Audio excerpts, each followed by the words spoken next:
what's going on with Venezuela? So, we shall figure out, uploading a bunch of. I've been busy today. Hold on a second.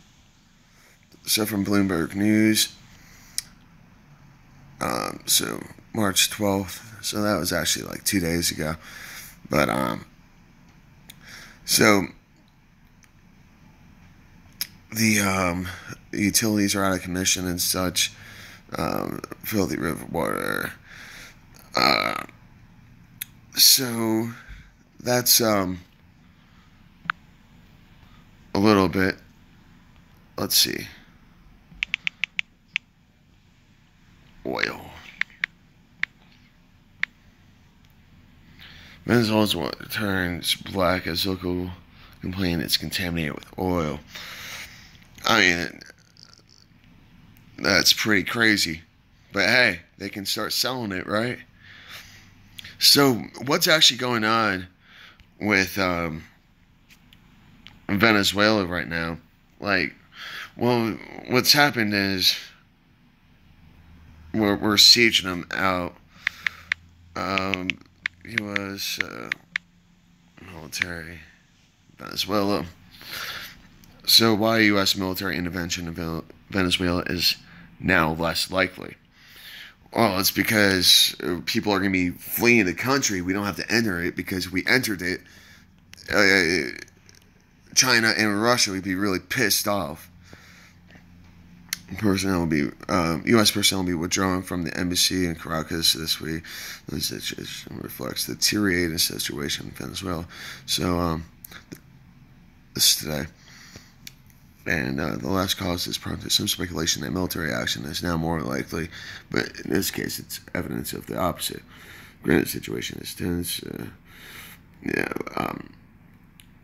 Venezuela's leader has accused the U.S. of arming defectors across the border of Colombia, and it's actually evidence of that. So, CNN retracts. Retracts.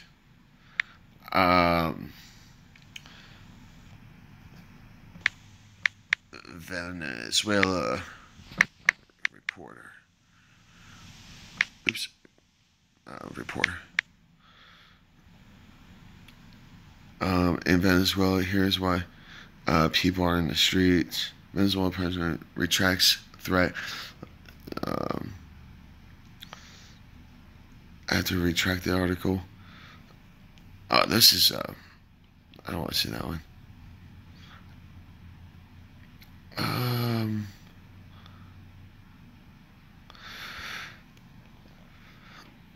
All right. I forget what it was. Truth about Venezuela reporter. Hit. American reporter quoting first-person account being detained in Venezuela, been knocked down and dragged. Men arrest U.S. journalists will almost daring Trump to intervene. So it's about.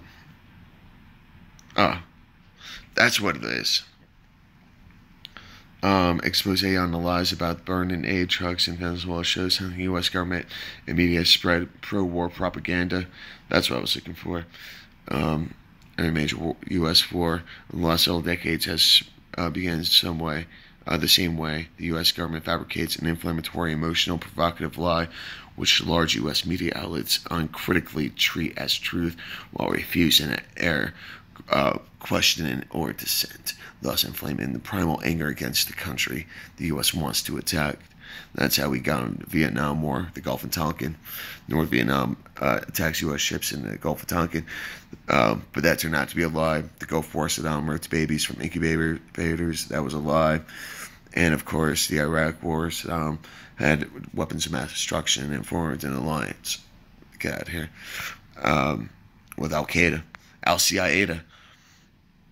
This was exactly the tactic used on February 23rd, when the narrative shifted radically in favor of the U.S. officials who want regime change operations in Venezuela. That's because images were broadcast all over the world of trucks carrying humanitarian aid burning in Colombia on the Venezuela border. U.S. officials who have been agitating for regime change and regime change war in Venezuela.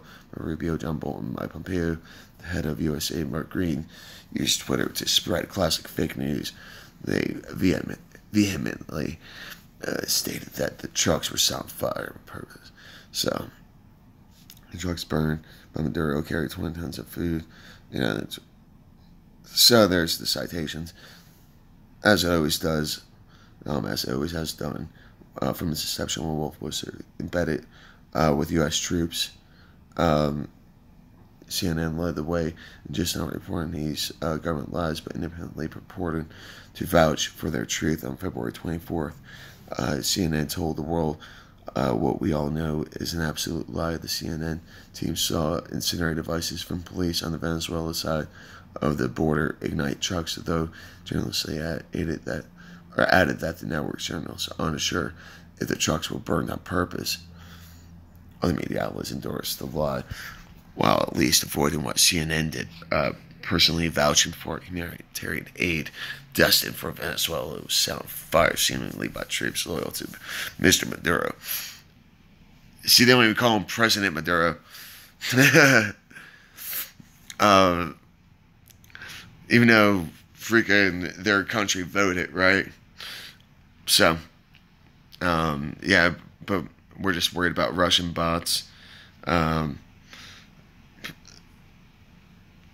And that's part of the reason why, but Saturday night, the New York Times published a detailed video and accompanying article proving that this entire story was a lie.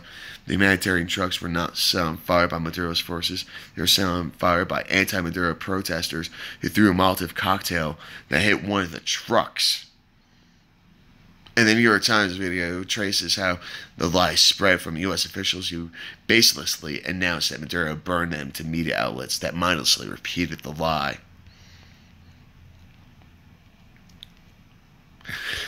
So, people, when I say that,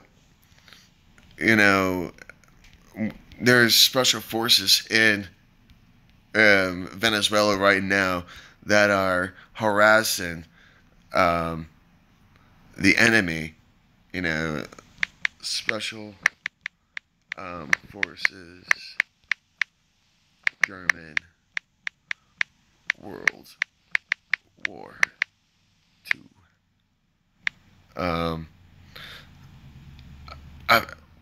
The Brandenburgers, remembers Special Forces, World War II, 100 years, or some shit like that. Not the stormtroopers.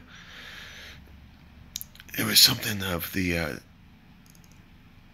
wolves. Here, hold on a second. This is what I wanted to show you. The Nazi werewolves who terrorized Allied soldiers at the end of World War II. Though guerrilla fighters didn't succeed in slowing Allied occupation of Germany, they did sow fear wherever they went. Drawing inspiration from the myth of werewolves, the Nazis inspired real soldiers and civilians to fight at the end of the war. So, let's see. Most of the members of the counterintelligence corps were of the opinion that it was merely a hastily drawn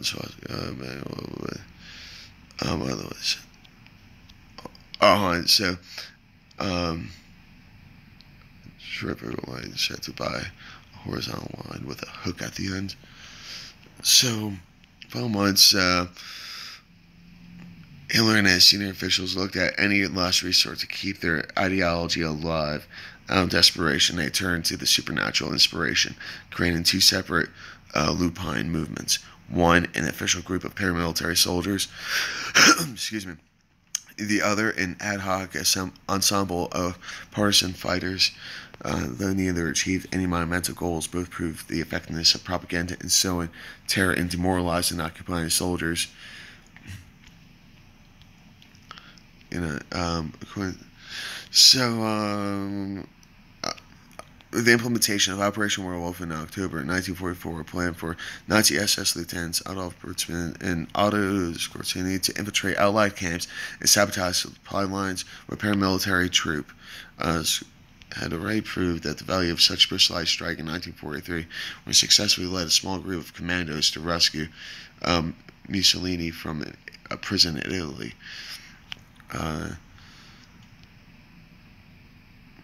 So basically, this is, well,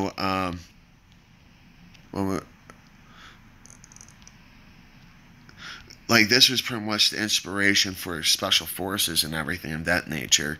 Um, pretty much to just terrorize the locality and whatnot. And so,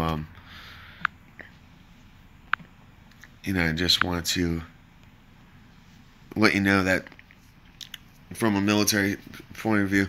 And the thing is that there's, Chinese and there's Russian over there too. It's not just, U.S. over there. And that's the thing is that, there's eyes on the situation, and basically, we're able to, something was able to happen with the infrastructure and basically able to capitalize on it. So what I just did also is prove Operation Mockingbird is still in effect, and that's the government infiltration of the media. So be safe, be kind, stay strong, love you all, and I think I'm done for today.